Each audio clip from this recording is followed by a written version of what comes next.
How to disable Discord overlay. Hey there, welcome back to our channel. So today in this video tutorial, we'll be discussing about disabling the Discord overlay in your Discord. So now let's get started.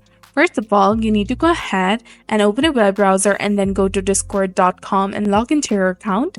Or if you have the app installed in your device, you can launch it and log into your account as well. Now tap on the gear icon, that is the user settings, in the bottom left of the screen. You will see, if you scroll down, you will see the option of game overlay under the activity settings section. You need to simply toggle enable in game overlay to off. And for specific games only, you can open the Discord, tap on the gear icon like I did before to open the user settings.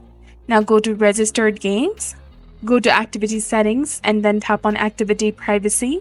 And if you see the game listed over here in registered games, simply click on the monitor next to the game name to toggle overlay on or off for the specific game.